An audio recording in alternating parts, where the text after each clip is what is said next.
സന്ധ്യാമർച്ചയതി സ്മ നിസ്പ്രഭ കഥം ആദസ്വയാ വിസ്മൃത.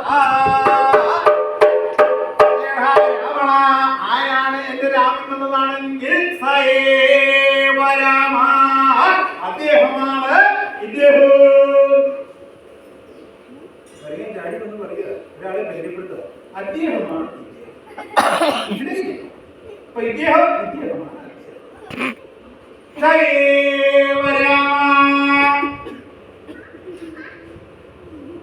നിനക്ക് അത്ര പറഞ്ഞാൽ മതിയല്ലേ?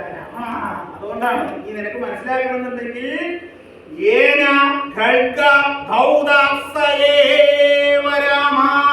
ആരാണ് വാട് എഴുതിയത് അതാണ് രാമൻ.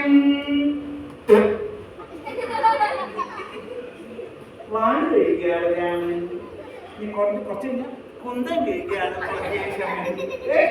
അത് കഴിക്കാതെ ചാടി വന്നിട്ട് ഒരാളെ പരിചയപ്പെടുത്തുക. നിനക്ക് അത്ര പറഞ്ഞാൽ മതി. എന്താ എന്റെ സ്വാമി എവിടെയാണ് വാള് കഴുകിയത് എന്നാണെന്നുണ്ടെങ്കിൽ ഖരദൂഷണ ത്രിശിരസ് 14,000 രാക്ഷസന്മാരുടെ ഗളച്ഛേദനം നടത്തി ആ രക്തത്തിങ്കൽ ആ വാള് ഒലിമ്പിയിട്ടാണ് അങ്ങനെ വാള് കഴുകിയാണ് എന്റെ സ്വാമി രാമചന്ദ്രൻ. ഇനി നിനക്ക് മനസ്സിലാകുന്നില്ലാന്നെങ്കിൽ ഞാൻ ചെറുതായിട്ട് പറയാം. നിന്റെ സഹോദരിയായിരിക്കുന്ന ശൂർപ്പണഖ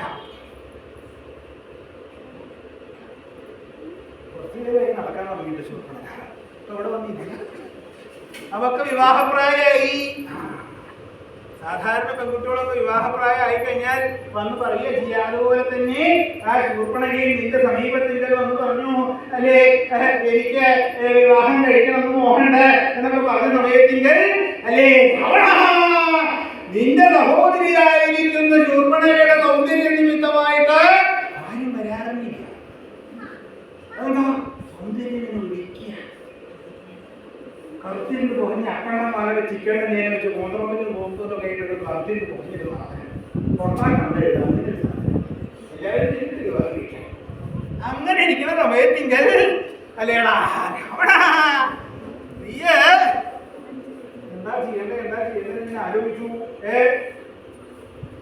അപ്പോഴാണ് നാലകേയന്മാരുടെ കല്യാണം.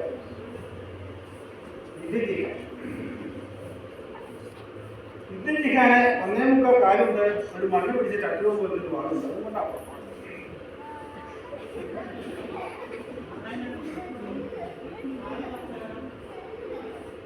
രാവണ നിന്റെ മനസ്സിന്റെ അപ്പത്തോതി എന്താ? നിന്റെ സഹോദരിയായിരിക്കുന്ന ശൂർപ്പണയ്ക്ക് അനുരൂപനായിരിക്കുന്ന ഭർത്താവാണെന്ന് എനിക്ക് തോന്നി. വേഗം തന്നെ വരൂ. എത്ര കാലായി കാത്തിരിക്കണു.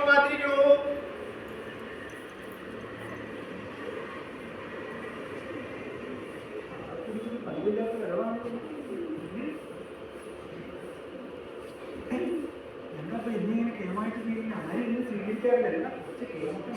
സ്വീകരിക്കാൻ ആകുന്നുണ്ടെങ്കിൽ കാലെടുക്കാൻ പോണ്ട.